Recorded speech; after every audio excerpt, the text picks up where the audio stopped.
ॐ भूर्भुवः स्वः तत्सवितुर्वरेण्यं भर्गो देवस्य धीमहि धियो यो नः प्रचोदयात् ॐ शान्ति शान्ति शान्तिः ॐ Sai Ram. My dear Sai devotees, today, with the permission of Bhagwan Sri Sathya Sai Baba, I am starting a new series of videos on the Sai Gita. That is a very good collection of divine teachings by Sathya Sai Baba.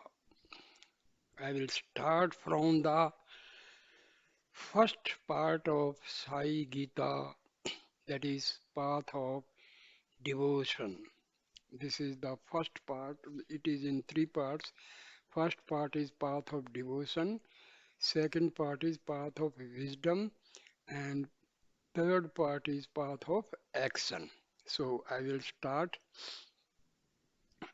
from the first, that is path of devotion, and also prior to that, how this Gita came into existence. That is a very interesting story behind the existence of this Sai Gita. This is written by Mr. Ducker. So I start on Sai. I would I would like to give you, dear reader, some background on how this book came about. In August and September of 1984, there were extensive riots in South India. There were shootings not far from Sai Baba's ashram, and the ashram gates were locked. Armed soldiers were patrolling outside and escorting the college students into the ashram for the evening meetings. For 34 days, during the height of tension, Sai Baba spoke in daily discourses to the students on the Gita. He spoke in Telugu, his native language. These talks form the chapters of this book. Mr. Tucker says, I was living in Baba's ashram at the time and teaching in his university. With Baba's permission, I used these powerful Gita teachings over the years as the basis for my scheduled talks to visitors who came to the ashram from all over the world. It has been my good fortune to work with this material now for almost 9 years. Every moment spent on it has brought new light and depth of understanding, and as happened to many others, these teachings have unalterably transformed my life. 5 years ago, I had the chance to publish this Gita in India from the edited translations of Baba's talks. 12,000 copies in English were printed and distributed, and translations were published in a number of European and Asian languages. The original manuscript was presented to Sai Baba on the stage of the auditorium during the Christmas function in 1987, and he graciously blessed it and signed the title page. That work contained extensive Sanskrit phrases and references to traditional Indian themes which were familiar to Indian devotees. In the intervening years, the Indian English edition has gone out of print with the intention of making these teachings widely available without need for the reader to have an extensive background in Sanskrit or Indian philosophy or prior knowledge of the characters and stories that fill Baba's talks. This book was prepared in the present edition. Here, the majority of Sanskrit terms have been deleted and incorporated in their English equivalents into the body of the text.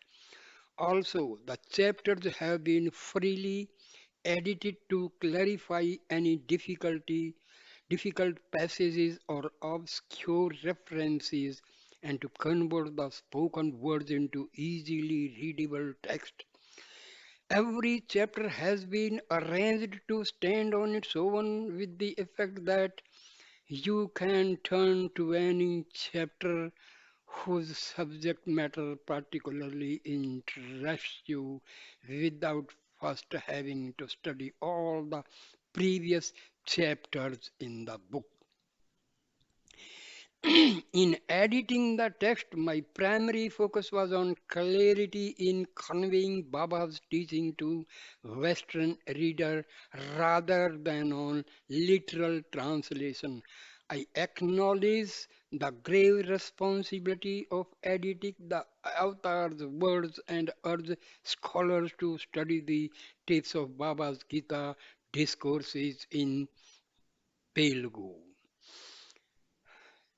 A. L. Ducker, Creston, Colorado, October 1993.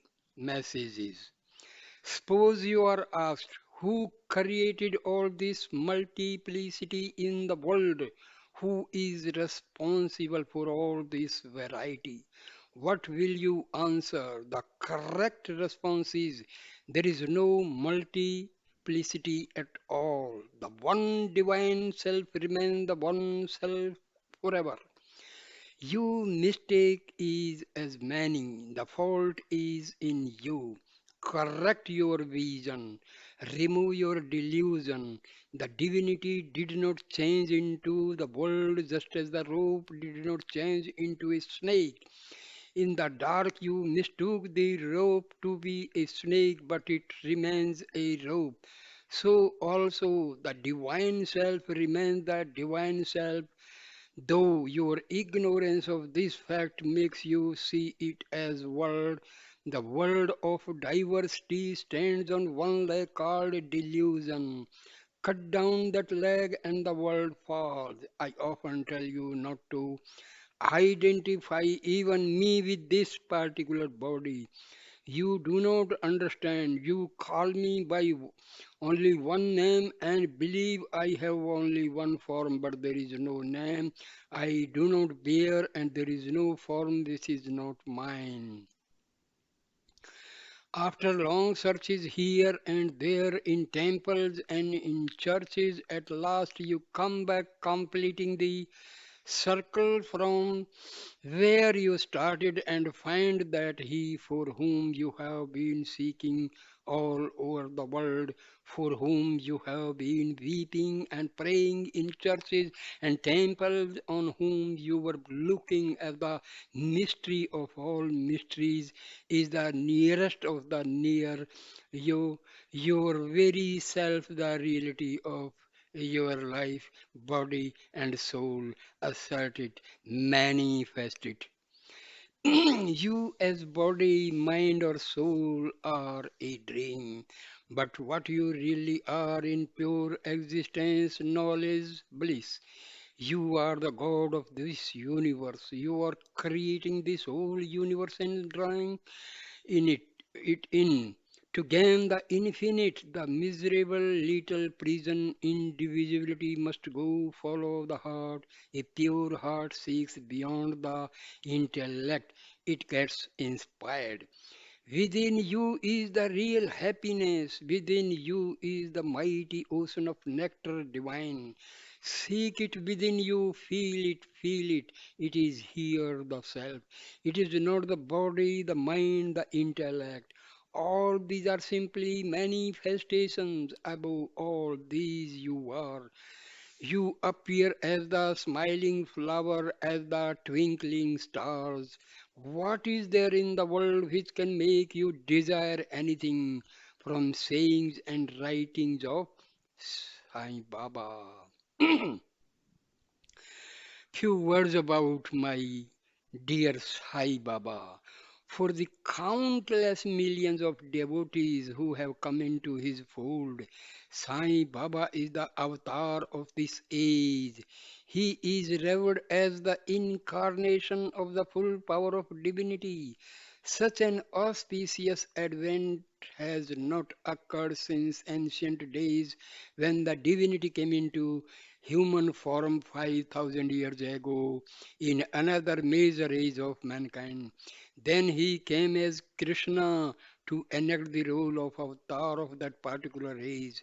Now the divinity has come again in the role of world teacher to guide and uplift mankind at this present critical time in human history.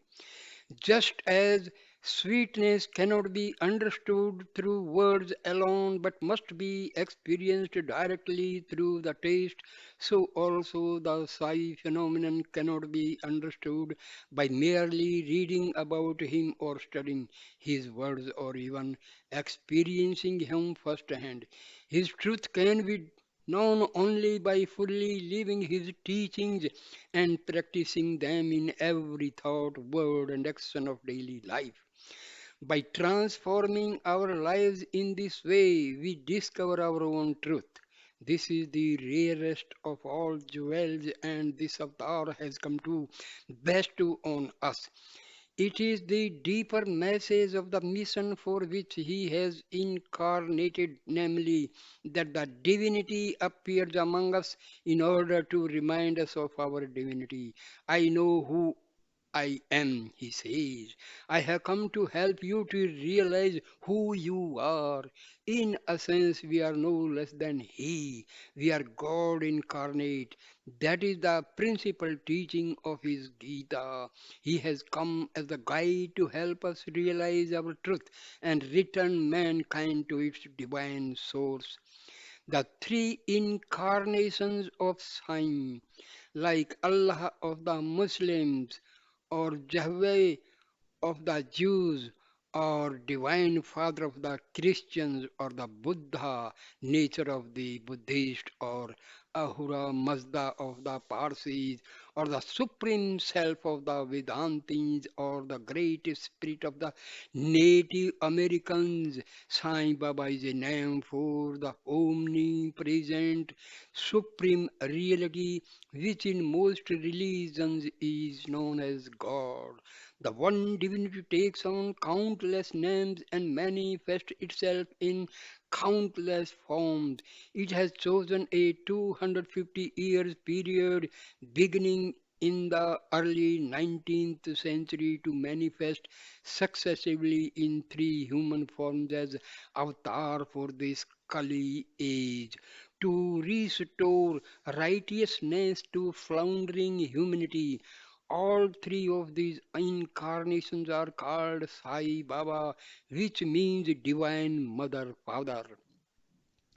The present Sai Baba, born in 1926, is the second in a succession of three incarnations of the Sai Avatar. He is known as Sathya Sai Baba. The first incarnation was Shirdi Sai Baba, who left his mortal body 8 years earlier in 1918. Shirdi Sai Baba lived his life exemplifying the unity of God and the brotherhood of man by ministering to both the Hindu and Muslim communities of central India, each of which claimed him as their own. For many years, he would spend alternate days living in a Hindu temple and in a Muslim mosque. The Sai avatar will remain in the present Satya Sai form until his mid 90s, well into the 21st century. Then, shortly after leaving his physical body, he will be born again in the south of India, appearing as the third and final incarnation. At the time, he will be known as Prema Sai Baba and will complete the mission of the Sai Avatar to end this Kali age and usher in the golden age for mankind. Sai Baba's ashram Prashanti Nilayam. Sathya Sai Baba took birth in the little out-of-the-way hamlet of Puttaparthi in the south of India near Bangalore. Now a modern township has sprung up there called Prashanti Nilayam, the abode of ultimate peace, which is his main ashram.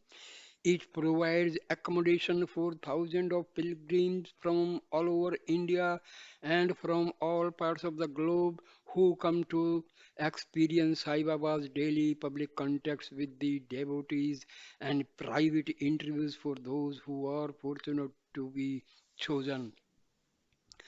The ashram houses a comprehensive educational complex where students come from all parts of India and abroad to live and study together.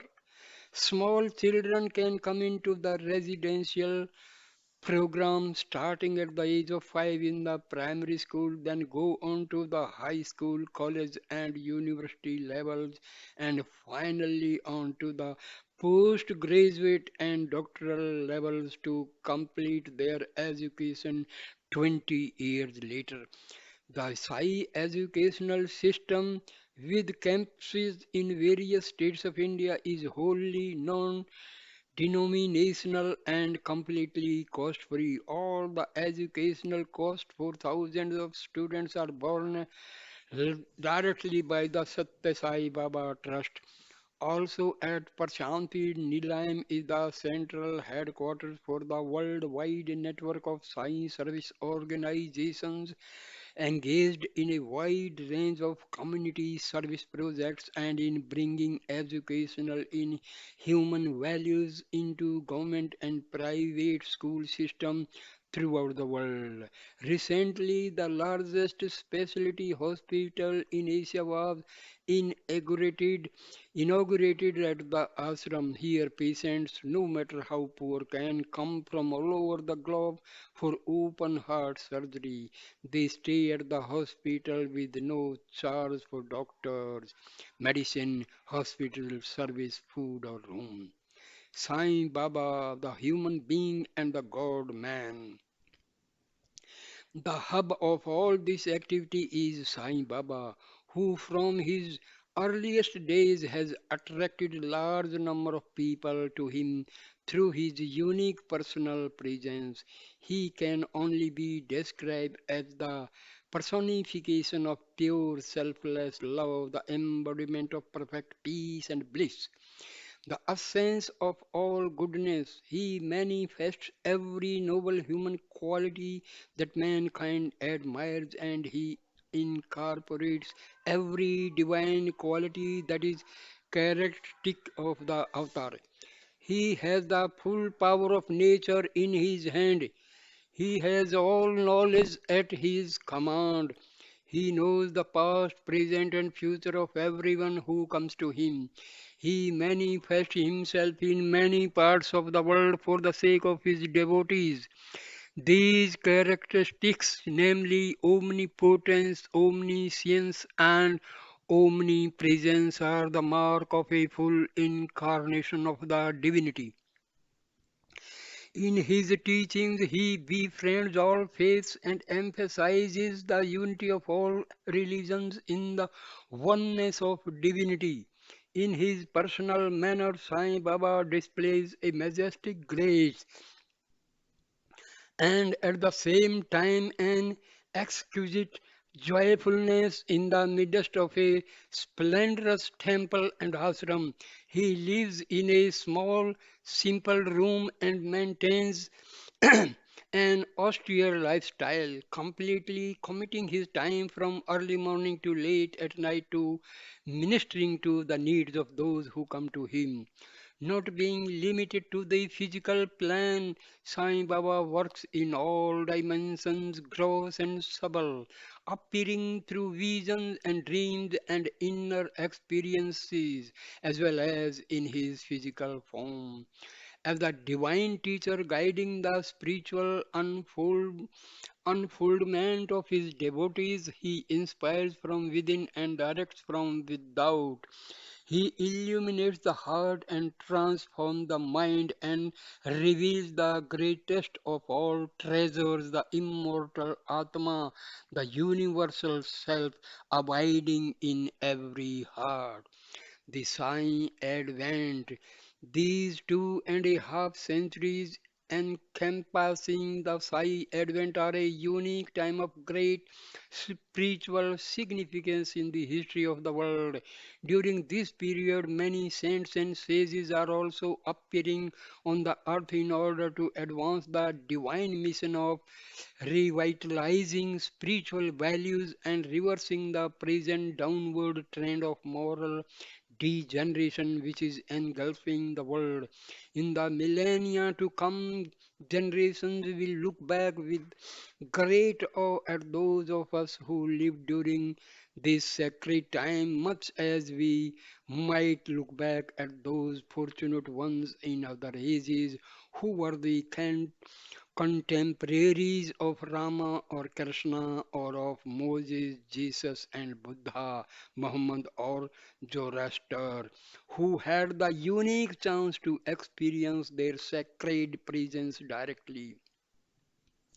Very rarely in the long span of human existence has the divinity taken a human form on earth and allowed itself to be widely recognized by many.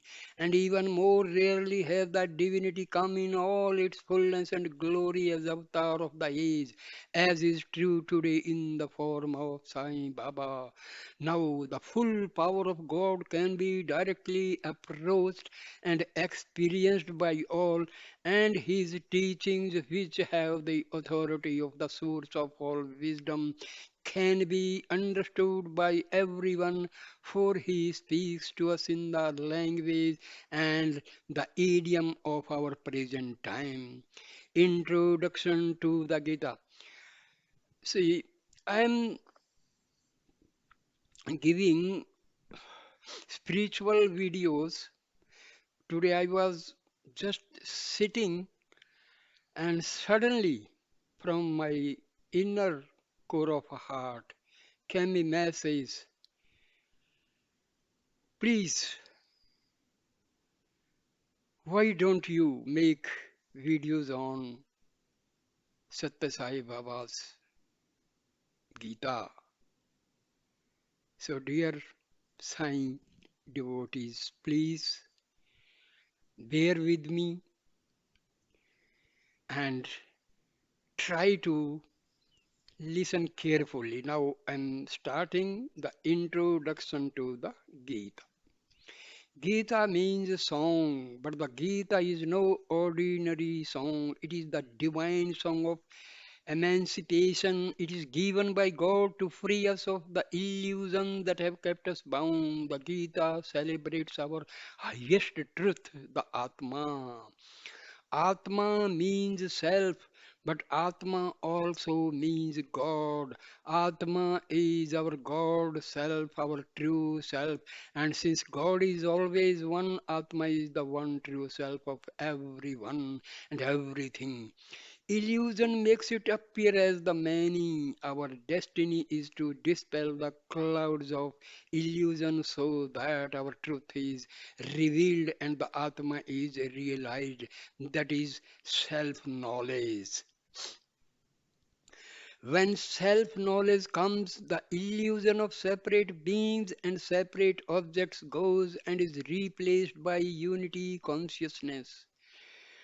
Self knowledge is the only knowledge that has truly eternal and lasting value, for it enables us to transcend all the limitation of time and space and be immersed in the bliss of the Atma.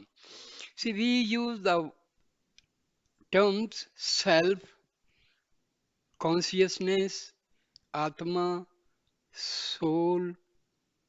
The, these words indicate same power, divine power, that is our Atma.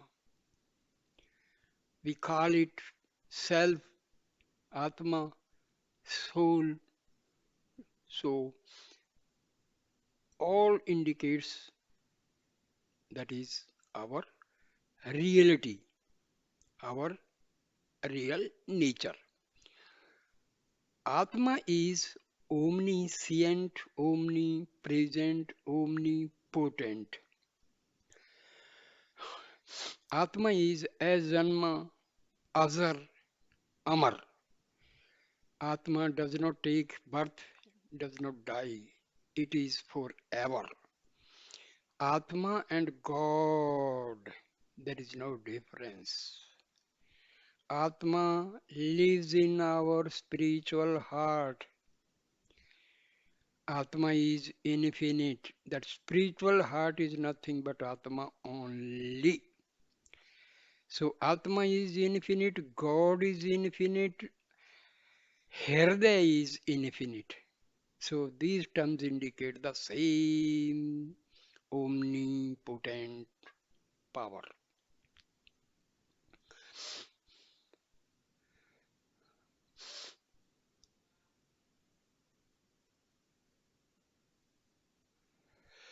In every major age, God comes as avatar and teaches the Gita to initiate us into self knowledge and dispel the veils which hide our divine nature. 5,000 years ago, God came as Krishna to render the song of truth at a time of great moral decline. At the time, he gave the Gita in order to rescue Arjuna and through him all of mankind from the fog of illusion and attachment.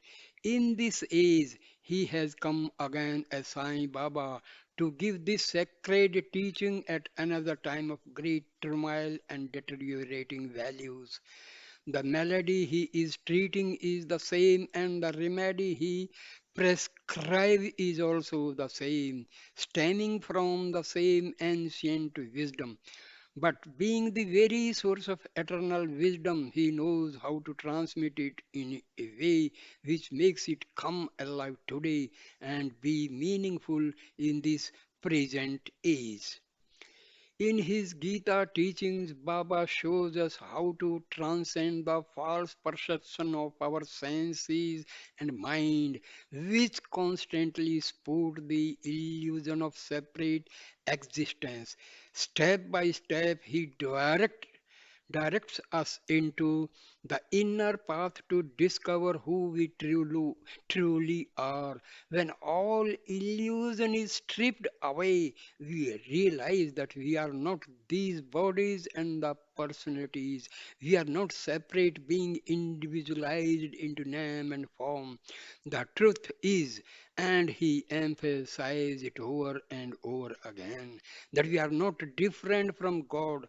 Our unchanging reality, which was the same before we took on the limitation of these bodies, and which is the same after we let go of this body, is the one divine self, the Atma. Inexplicably, Atma has become cloaked with the changing names and forms which make up the covering veil of Maya or illusion. But under the layers of obscuration hidden from view, Atma shines in everyone as the unwearying radiations of divine light. Dear Sai devotees, you read books by Paramhansa Ramakrishna, Vivekananda, Maharishi, Ramana. You read Upanishads, you read Vedas, you read six darshanas. Truth is only one. I have been reading all these holy literature books and all, and I have come to the conclusion that there is no difference between Atma and God. We search for happiness outside, but real happiness lies within us.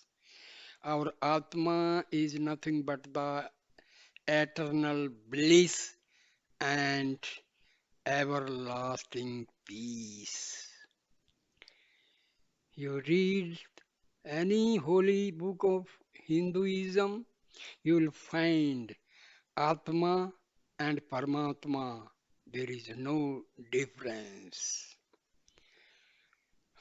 This is the truth shown by our Vedas, Upanishads, Shastras, Gita, and our various holy sages and avatars like Sathya Sai Baba, Shirdi Sai Baba, Adi Shankaracharya, Swami Vivekananda, Maharishi Ramana, and Krishna Paramahansa. So this is the beauty. Names are different, forms are different, times are different, but the theme is the same. Atma, Atma, Atma, Atma and Paramatma. Same. No difference at all. This is the gist, and I will make videos on whole Gita. You will find this truth that Atma, just realize this Atma, you will have the eternal peace and bliss. Leaving aside everything, just concentrate and contemplate on Atma, Atma, Atma. It, in the early days, definitely your subtle impressions gathered in various previous births, they will come up and bother you. You will feel sometime disgusted.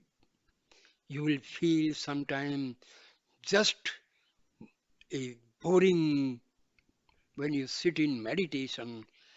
But do not be afraid of, because these subtle impressions, vasanas, sanskaras, huh, just they are going out and out. So do not worry. If you are having very negative thoughts when you are sitting in meditation, do not worry. You are on the right path, because the thoughts which are present in our chit or subconscious mind, they have been sitting there for the last millions years. So do not worry.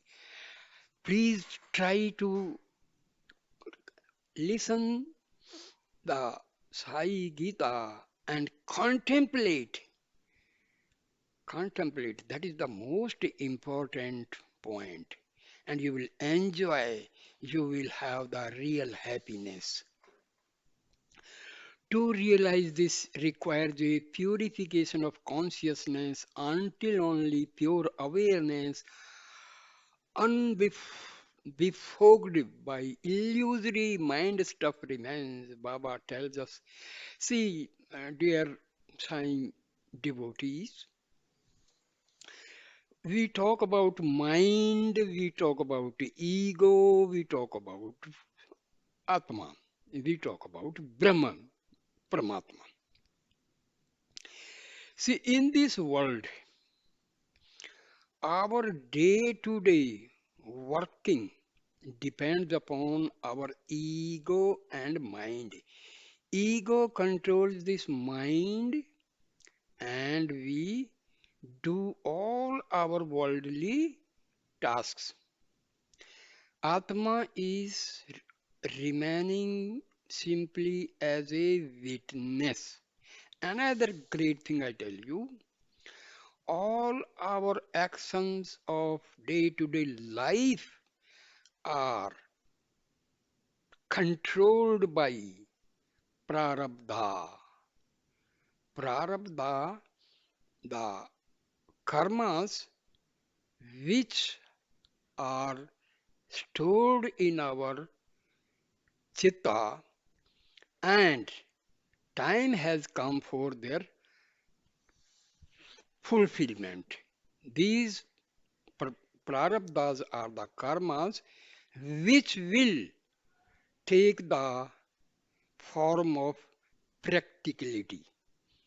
We will be facing our prarabdha, but if you do meditation, concentrate on your deity, Rama, Krishna, Sai Baba, or Shiva, Vishnu, as you wish, even Christ, Muhammad, any deity whom you are having the faith.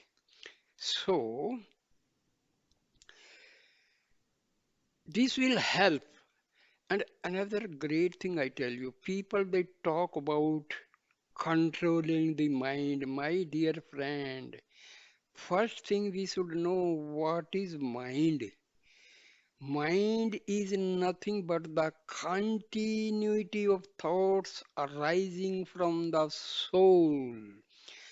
Every now and then the thoughts are arising from the soul. And the main thought is, I am the body. This is the basic thought arising out of Atma. And this is very subtle.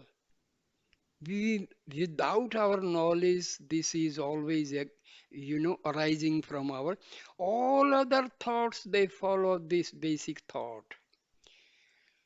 I am the body is the first thought, and rest all thoughts follow this basic thought. So, our mind is a temporary phenomenon. In actuality, it does not exist at all. And it is, you can say, the part of Atma. And Atma, omnipotent, omniscient, omnipresent. Mind is finite and its source is infinite. Anything arising from infinite cannot be controlled. Just try to understand. As our Atma is infinite, how can you control it? How can you control the thoughts arising from it? Never, never, never try to control mind. There is a way, there is a way. It should not be controlled, but it should be given a direction. When this mind is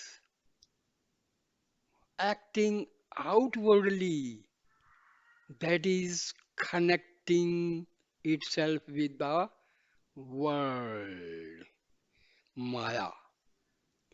If you change its direction to interior of ourself, to the spiritual heart, or to our Atma, a time will come you will feel completely silent.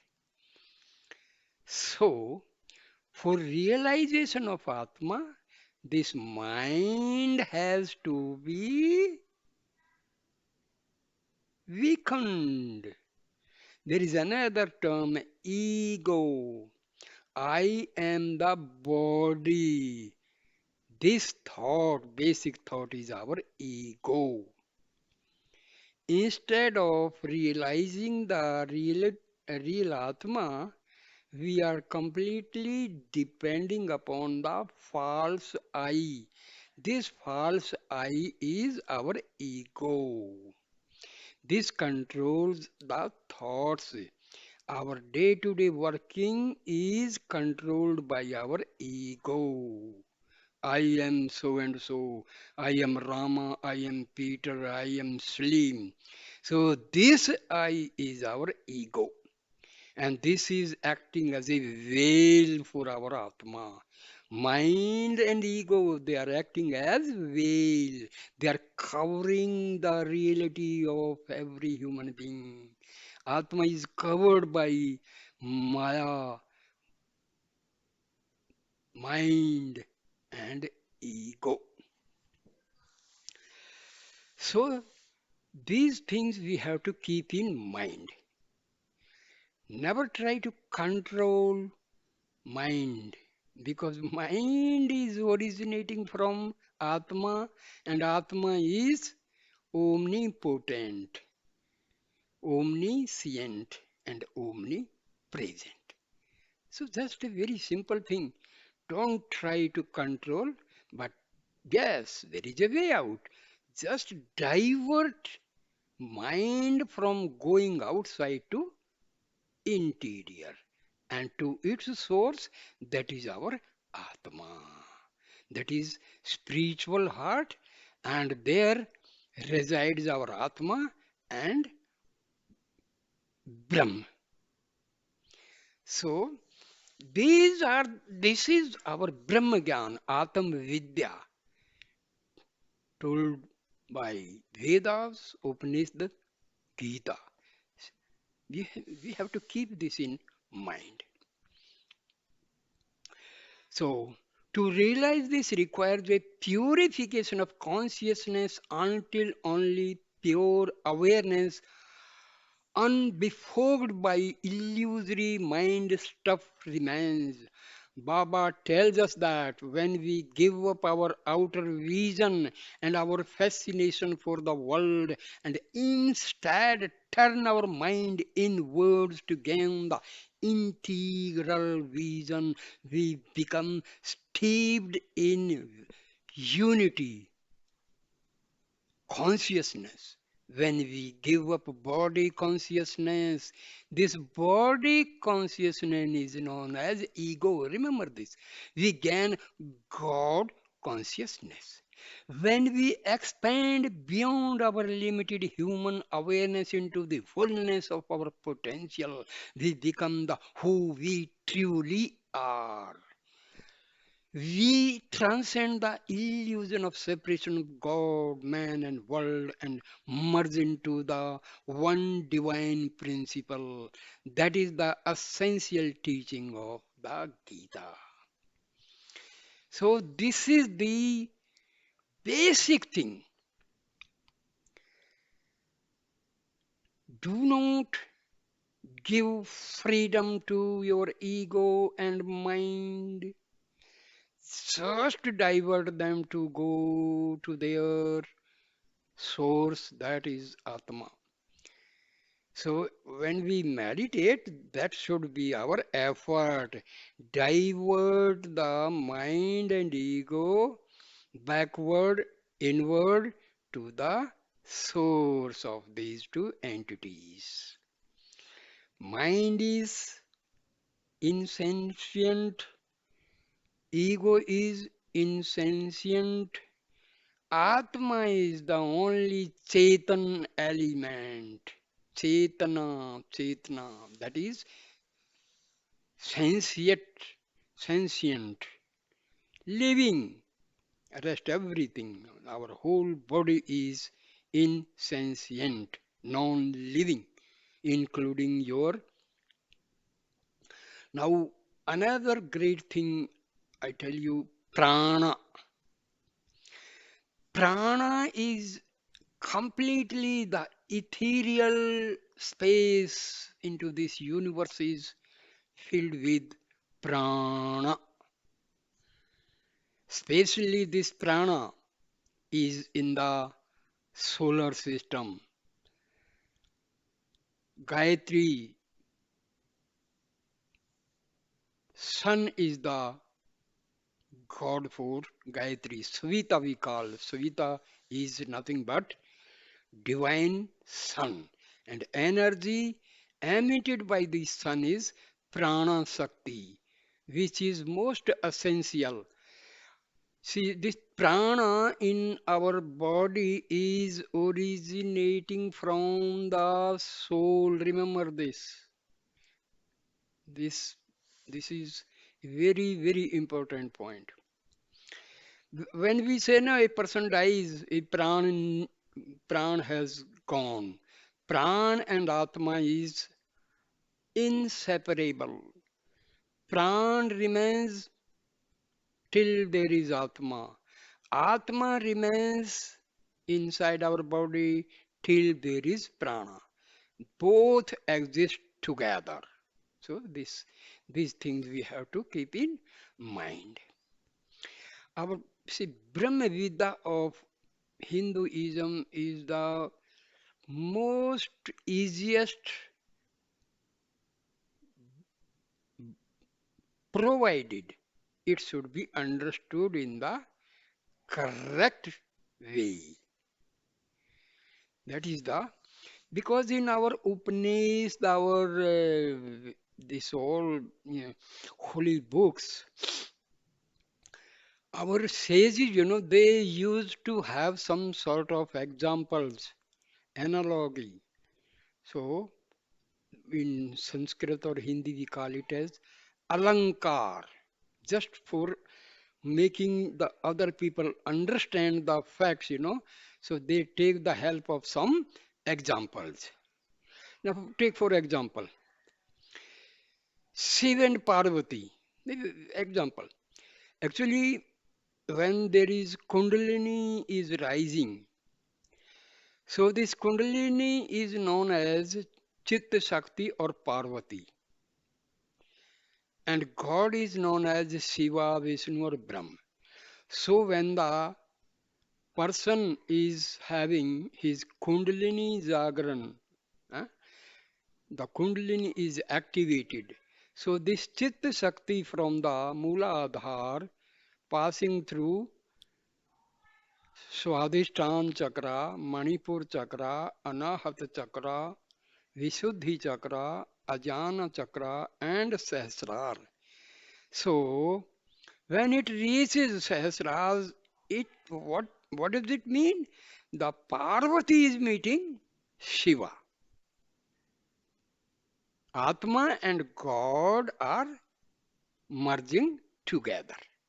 So these are, alankari type of, understanding. But people, you create stories and stories and stories. That is the problem. Very simple thing is misunderstood, and we just suppose you want to go to a destination in the north direction and you start walking towards the south. More and more you go to the south, more and more you are going away from your destination. That is the main problem. You have to execute the knowledge. Read Vedas, read Shastras, read Upanishads until unless you sit for meditation, have concentration, have contemplation, visualize, have affirmations. Then you will understand. Just by listening, hearing, nothing is going to change. Nothing is going to transform your life. Very, very simple thing. Daily sit for meditation 1 or 2 hours, definitely. Whatever you read, listen, just contemplate. Start. What is that? Who am I? Where from I have come? What is my purpose of coming to this world? What are my aims and goals in life? What I have been doing, and have I done something to achieve my goal and destination? So these things are required. Simply listening, reading, it will not help. You have to put your own effort. Even God cannot help you to realize yourself. God cannot give you liberation, my dear friend. Another great thing I tell you, do not be under a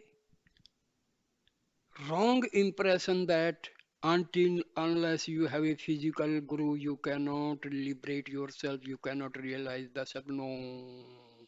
See, guru means any power which takes you from darkness to light. So, my dear Sai Bhaktas, our Atma is our real guru. Please understand. As Sai Baba used to say, I know I am God, you do not know you are God. That is the difference. So, Guru is nothing but our Atma and Paramatma. If you sit and when your meditation is successful, my dear friend, you will know the reality that your Atma is the Guru. Very, very, very simple thing. Please try to understand. You have to put efforts. You have to put efforts. You have to sit for meditation. You have to contemplate on yourself, and there is nothing difficult. Sit for meditation, visualize, and use the positive affirmations. I am Atma. I am Atma.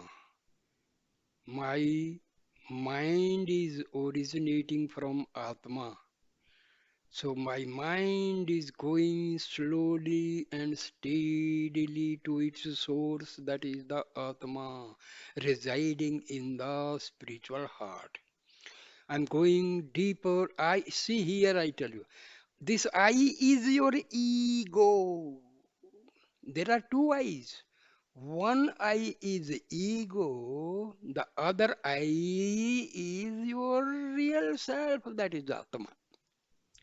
So this ego is commanding whom it is commanding?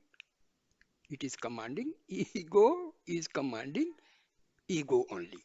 So I am going deeper, deeper, deeper and deeper, deeper and deeper, deeper and deeper to the spiritual heart. You visualize for few minutes, and I tell you, my dear friends, whatever I am telling, it is all out of my own experience, not just bookish knowledge. So after a few minutes, you will realize your thoughts are ceased to come out of Atma, and you get thoughtlessness. Another thing I tell you, we call mona, we call silence. Here also is this word silence is misunderstood. Silence does not mean you stop talking. Do not make speech. No, no, no, no. When you can stop your thoughts to come out of your Atma, that is silence. Ceasing of thoughts is known as silence, not just stopping speech. See, these are the basic things we all misunderstand, and we are just in a illusion and false. So that is only Maya. If we are taking unreality as a reality, try to understand. Taking unreality to reality, and what is unreal, we say real, and what is real, we take it as unreal. See, spirituality is completely subtle, no visible phenomenon. That is bit difficult. But if you have the clear conception of each and every name, every word, every sentence, every teaching, then there is no problem.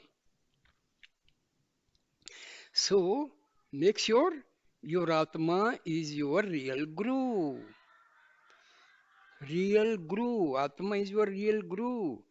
Your mind is temporary, non existent. Your ego is temporary, non existent, non existent completely. This is a fact. And this you can realize within a very, very short period, provided you have these facts completely in the diary of your understanding. Understand. So do not be. So you'll find when we are going in various chapters of Sai Gita, you will understand what I'm telling now in advance. Just why I'm telling these things, because they will be acting as guiding factors. They will be guiding you. They will help you to reach the destination. So now, to realize this requires a purification of consciousness until only pure awareness, unbefogged by illusory mind stuff remains. Baba tells us that when we give up our outer vision and our fascination for the world and instead turn our mind inwards to gain the integral vision, we become steeped in unity consciousness. When we give up body consciousness, we gain God consciousness. When we expand beyond our limited human awareness into the fullness of our potential, we become a who we truly are. We transcend the illusion of separation of God, man, and world and merge into the one divine principle that is the essential teaching of the Gita. Dear friends, Sai Baba will be happy provided you follow his teachings. Please try to understand. Sai Baba will be happy if you follow his teachings. The Gita is the very heart of ancient wisdom, making of the perennial philosophy of the East. It is the basis of all spirituality. We are told that it had a profound influence on Jesus as well as on the Buddha, not to speak of the countless spiritual lights who have graced this planet in the millennia since the Gita was given by Krishna on the battlefield. The Gita has something for everyone at every level of the spiritual path. Baba talks to each of us at the level at which we are ready, pointing us from the where we are to our final destination. If we incorporate this Gita into our daily lives, we will never need to read another book nor study another teaching. By following the directions given here, we will be led home to our own unchanging truth. First, however, there are a number of stages we must go through. They are best spoken of in terms of yogas. The Sanskrit word yoga speaks of union, referring to union with God. See, whenever you just sit for meditation and just contemplate on Baba, contemplate on his teachings. See, most of the people they know Baba just by miracles, my dear friend. Please know Baba by his teachings. Baba will be happy. Baba will fully shower his grace provided you follow his teachings. Please try to understand. There are three principal yogas which Baba takes up here. They are Karma Yoga, the path of selfless service, Bhakti Yoga, the path of devotion, wherein we see the divinity in everything we see, and Jnana Yoga, the path of wisdom, the culmination of the spiritual journey wherein we dwell constantly on our highest truth. These yogas are the soap which purifies us and splits away the layers of unreality that have covered the Atma. For too long, illusion and reality have posed bizarrely but totally convincingly as the only true reality and keep the bona fide reality, the Atma, hidden. These yogas help us to unity of consciousness. To question may A question may arise as to why, when the verses of Krishna's Bhagavad Gita are freely available, Baba has elaborated this new version of Gita. Baba explains that this present age is different from Krishna's time and different from Rama's time as well. In the age of Rama, the forces of darkness were embodied as demonic hordes, external